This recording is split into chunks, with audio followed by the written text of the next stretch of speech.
Ya saudara, berjumpa lagi dengan saya Farida Malia dalam program Sapa Jateng dengan tema kita kali ini spesial, yaitu otak-atik partai koalisi di tahun politik. Nah, cukup menggelitik ya tema kita kali ini di tahun politik ini. Nah, terkait dengan narsum kita kali ini spesial nih pemirsa, yaitu NHS.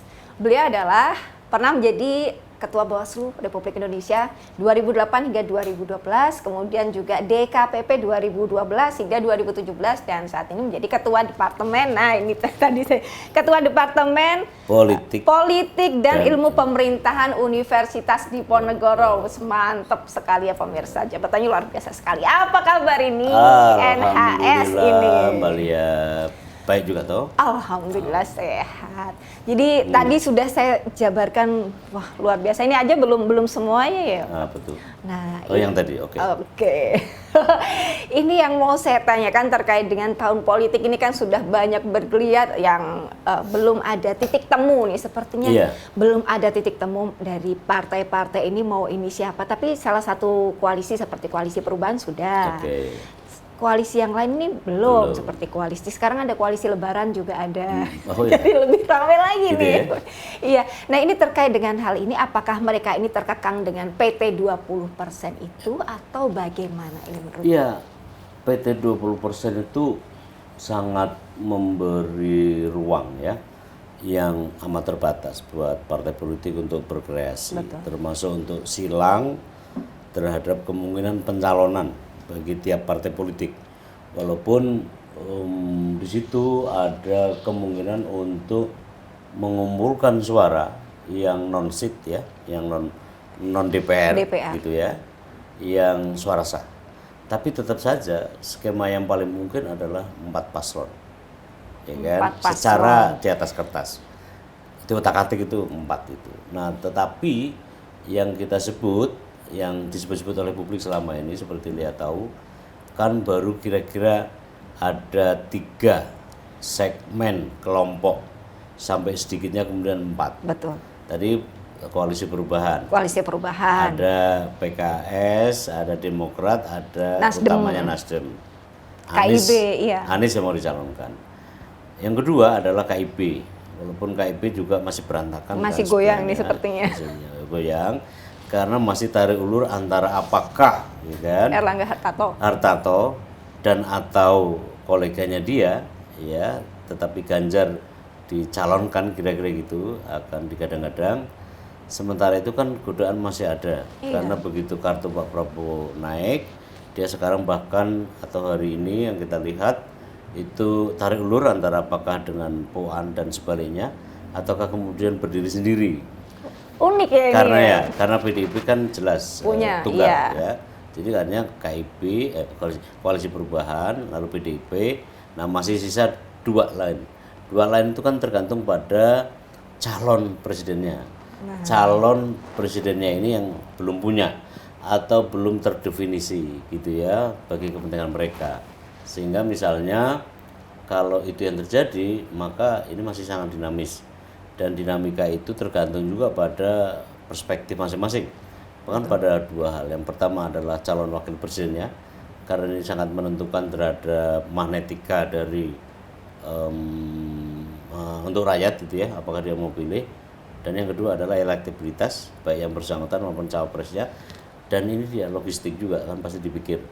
Karena apapun logistik itu juga sangat tergantung pada potensi resource yang dia, terutama material resource ya, yang jelas seperti itu. Dan akhirnya adalah, tapi bisa mungkin juga kendati pun tidak banyak orang yang yakin bahwa ini akan mengutuk pada 2 paslon.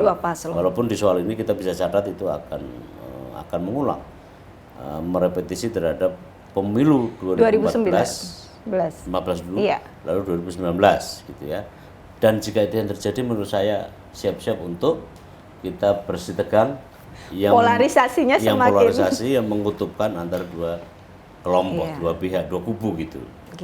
Nah, ini yang menjadi sorotan publik sepertinya ini kok kuncinya nih ada di, kunci tanda kutip nih, ada di Bu Mega. Bu Mega, antara Bu Mega nanti karena kan PDIP tadi yang Iya. disampaikan oleh NHS, PDIP ini bisalah satu. Iya. PDIP ini mau ambil Ganjar atau ambil Mbak Puan, karena kan banyak juga masyarakat PDIP ini kan terkait dengan terah Pak Oke. Soekarno. Mungkin regenerasinya nanti Mbak Puan, atau kalau Ganjar ini kan Pak Ganjar lebih ke ibaratnya anak ideologis. Yap. Kalau Mbak Puan kan cucu biologis. Nah, itu bagaimana menurut Ya, Mas? saya kok masih yakin ya bahwa Ganjar tetap akan jadi Calon. di timang-timang utama. Walaupun kalau calon ya kita tunggu ya. Tempo hari kan belum lama Pak Jokowi kan ketemu Bu Mega. Di istana. Saya rasa itu pasti akan membicarakan soal itu ya. Dan ini kan agak seru ya, agak alot. Karena sekali lagi sejak awal tampaknya PDIP itu terutama naga-naganya dari Bu Mega menetapkan Bu Puan. Walaupun pada akhirnya dia melihat realitas yang sesungguhnya tidak terlampau memukau ini figur kan. Akhirnya kemudian ditimang-timang. Pak Jokowi saya rasa bukan orang yang tidak dianggap. Pasti itu akan jadi pertimbangan selain pertimbangan terah Soekarno tadi. Kendati pun masih akan kita lihat sejauh mana dan pada akhirnya akan jadi pengantin atau tidak. Nah, itu dia. Jadi ada momen-momen yang menjadi sorotan pemirsa kayak kemarin Pak Bu Mega datang ke istana bertemu Pak Jokowi, pasti membahas terkait dengan politik kan. Kemudian sebelumnya Pak Jokowi, Pak Prabowo dan Pak Ganjar nih di Kebumen waktu hasil panen kemarin Kebumen. Ini kan menjadi sorotan publik. Motor itu ya. Iyalah, Di itu tengah. yang foto selfie. Nah, ini jadi iki gimana sih nanti, kok menarik sekali nih sepertinya. Nah, sebelum dilanjutkan kita akan jeda pariwara berikut ini.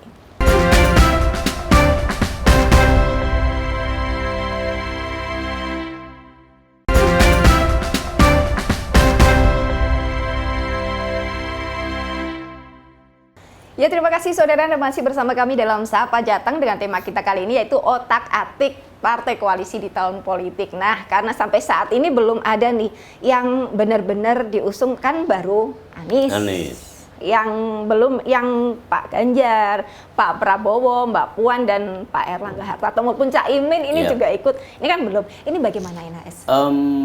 Saya sih sejak awal berpikiran bahwa seharusnya partai politik itu mendeklarasikan kadernya atau siapapun yang mau hendak diusungnya, lalu deklarasikan.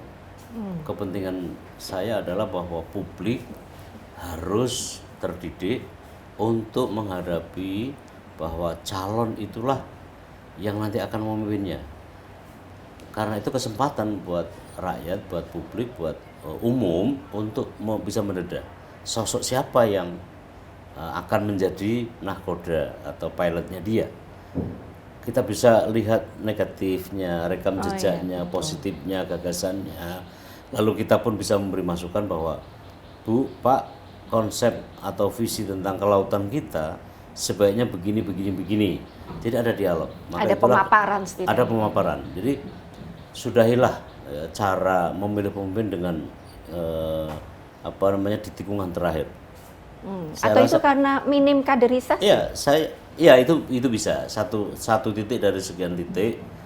Kayak PDIP misalnya, itu kan partai pemenang, jelas. Betul. Dia harus percaya diri harusnya, dan dia harus menghandling gitu ya politik dengan menjadi panduan buat partai yang lain. PD ini tampaknya partai pemenang tapi tidak punya karakter sebagai seorang pemenang. Dia masih bahkan hari ini belum jelas untuk mendefinisikan siapa yang akan dicalonkan. Saya bukan berarti mendukung satu calon ya, tetapi apa yang dilakukan Nasdem menurut saya itu baik. Kenapa? Menawarkan sesuatu kepada publik untuk didedah. Jangan sampai beli kucing dalam karung. Istilah umumnya, kendati pun ada yang lebih parah, beli maling dalam karung. Sesuatu yang menurut saya tidak bisa urusan publik menjadi urusan yang suka nggak suka, enak nggak enak. Like and dislike seperti di Amerika itu.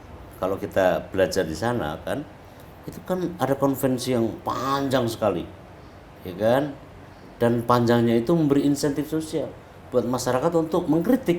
Iya, ada kesempatan. Ada kesempatan memberi masukan, sekaligus juga ya rekam jejaknya bagaimana ini orang, prestasinya apa, bibit bobot bebetnya bagaimana. Lalu kita bisa kasih masukan itu tadi. Disitulah sebenarnya apa yang namanya kongres gagasan dalam kampanye itu dimungkinkan. Jangan memilih pemimpin di tikungan-tikungan terakhir. Sumatera aja profesional paling takut kalau di tikungan terakhir karena semuanya bisa terjadi. Betul. Itu kan model lama, paradigma lama. Ini kalau saya ingat membeli kucing dalam karung, ini seperti yang kemarin sempat rame kan proporsional rencana. Ada yang rencana ngajuin proporsional tertutup, padahal kita sudah proporsional terbuka. Ini bagaimana? Ya, sistem pemilu itu ada 70-an lah subvariannya ya. Tapi varian yang paling besar, variannya pertama adalah perwakilan berimbang, lalu pluralitas mayoritas atau yang secara salah kaprah disebut sistem distrik. Yang ketiga adalah campuran, yang ketiga adalah lian. Nah, tapi saya mau sebut yang tadi aja. Sistem pemilu proporsional itu ada dua, daftar terbuka, daftar tertutup, atau daftar tersingkap ya. Yang penentuannya itu beda lagi, itu adalah peroleh suara terbanyak. Nah, di kita, saya kebetulan mengajar di tata kelola pemilu di S2 ya. Kita kan ada program tata kelola pemilu kerjasama dengan KPU RI. Sistem ini mana yang terbaik? Buat saya Indonesia sistem perwakilan berimbang proporsional ini yang terbaik. Karena di situ dimungkinkan semua golongan bisa duduk di sidang-sidang DPR, DPRD. Kalau sistem pluralitas mayoritas, perempuan akan tergulung. Iya. Kelompok minoritas akan tergulung. Padahal bangsa dan negara ini dibentuk, didirikan dengan kontribusi semua kelompok agama, kelompok politik, kelompok sosial.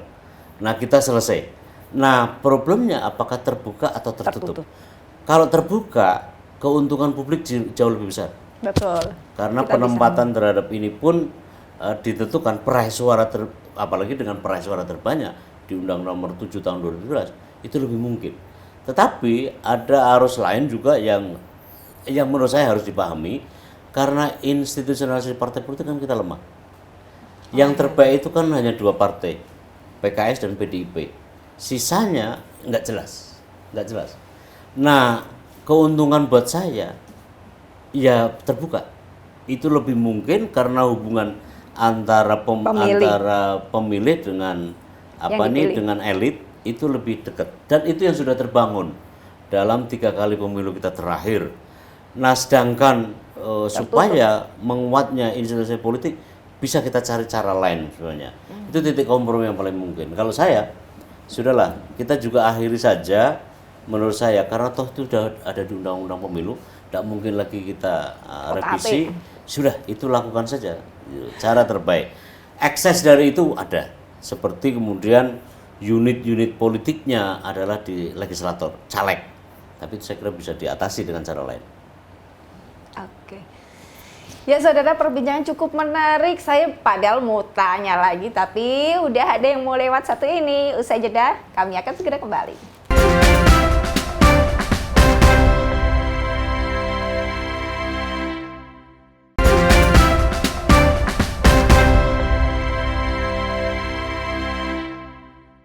Ya, terima kasih saudara Anda masih bersama kami di Sapa Jateng dengan narasumber istimewa kita yaitu NHS. Nah, terkait dengan beliau ini, kita akan tanyakan terkait dengan otak-atik partai koalisi di tahun politik. Tadi di segmen pertama, segmen kedua sudah dikupas, dan kita segmen ketiga. Segmen ketiga ini kita akan menyampaikan dari banyak pertanyaan netizen yang masuk ke kita. Kita akan tanyakan langsung dengan pakarnya. Nah, terkait dengan apa yang ditanyakan netizen yang masuk ke kita ini NHS.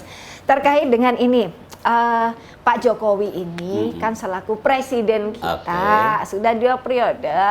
Tapi di tahun politik ini mengapa sih kalau setiap ada acara, setiap ada konferensi atau apa, kalau misalkan ada acara partai seperti itu, menghadiri acara partai gitu, kadang tanda kutip nih terkesan mengendorse. Iya. Saya tidak perlu menyebut endorse siapa, tapi kan publik sudah tahu dan banyak pertanyaan masuk ke kita. Ini bagaimana? Iya, lihat stok negarawan kita makin defisit. Defisit. Tidak selalu diproduk oleh sistem. Kita punya seperti Pak Habibie, Iya betul. Gus Dur, Pak SBY, Bu Mega. Nah, saya berharap bahwa Pak Jokowi akan memanjangkan daftar ini. Selain kita berharap juga nanti dari alumni menteri, pejabat yang lain maupun tokoh-tokoh civil society dan seterusnya.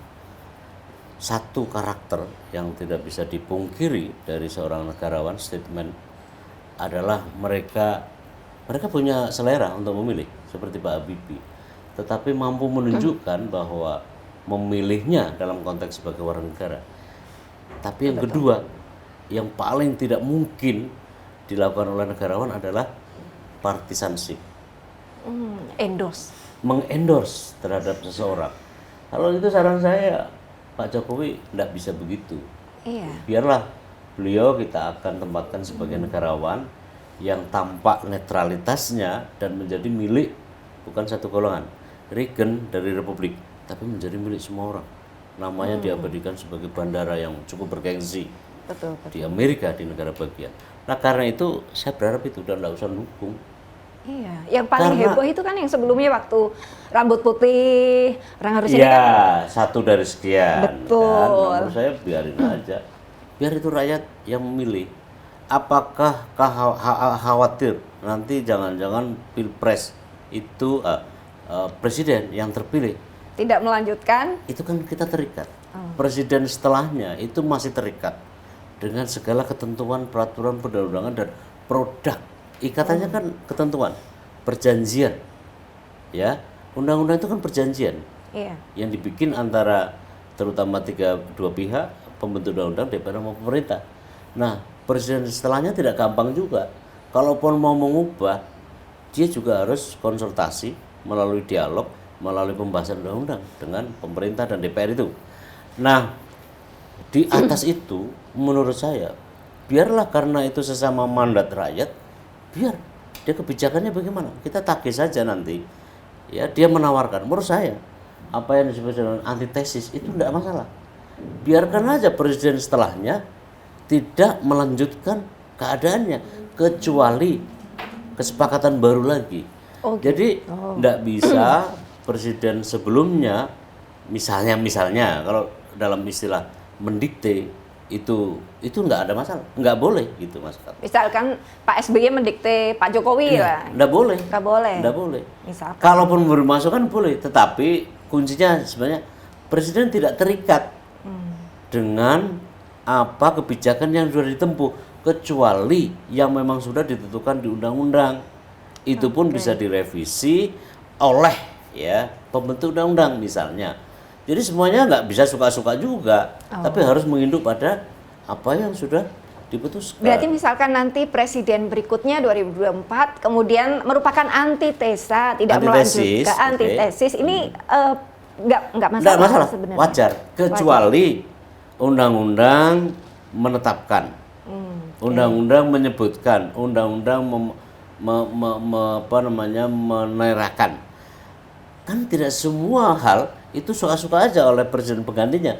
Loh, traktat perjanjian-perjanjian internasional termasuk IKN lah misalkan. IKN misalnya. yang besar. Ya itu terserah sama presiden yang nanti. Mau gitu dilanjutkan, ya. Menurut saya dilanjutkan, mau menurut dia tidak dilanjutkan atau direvisi atau ditunda, ya itu kan presiden setelahnya.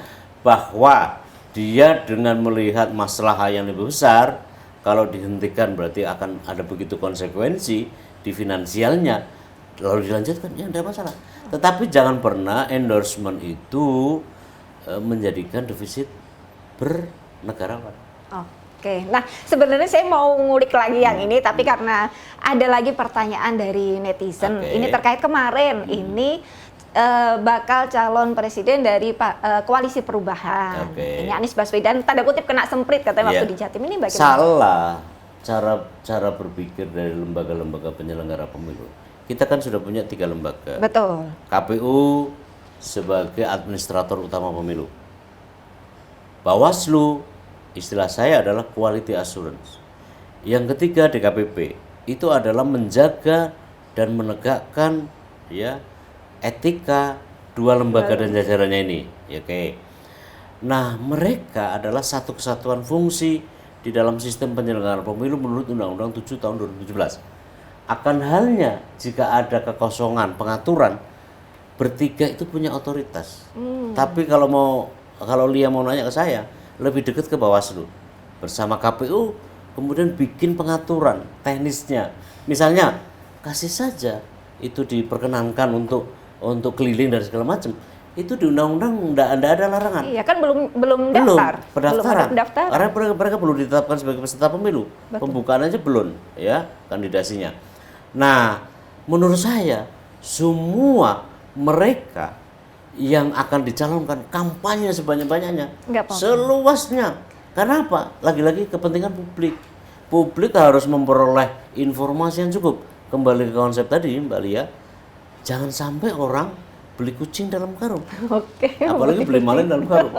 Nah, itu yang poinnya, sehingga Bawaslu tidak bisa begitu. Berarti Bawaslu nggak bisa begitu ya? Nggak Karena bisa begitu. Terus kemarin ini. Kalau saya adukan ke DKPP, ya nggak ada dasar, tapi kemudian melarang. Iya betul. Kemudian ini terkait dengan apa ya?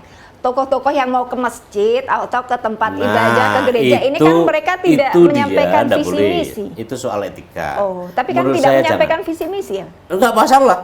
Enggak Tetap masalah. ya? Enggak, unsur kampanye kan panjang. Saya detail. Sosoknya kelihatan Iya. gitu berarti termasuk. Ya, enggak masalah. Enggak masalah. Ya, yang penting sebenarnya Bawaslu punya otoritas untuk mengatur saja. Tapi kalau melanggar enggak.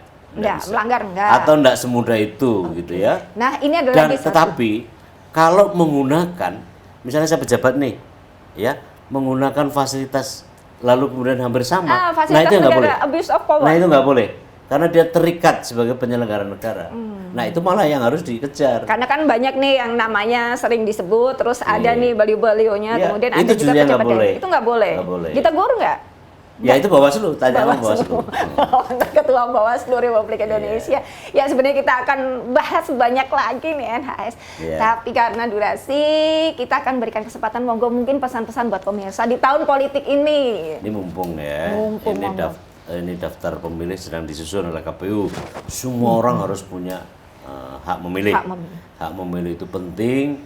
5 menit untuk 5 tahun ke depan. Aku rasa itu aja ya. Itu aja, karena masih banyak yang mau disampaikan.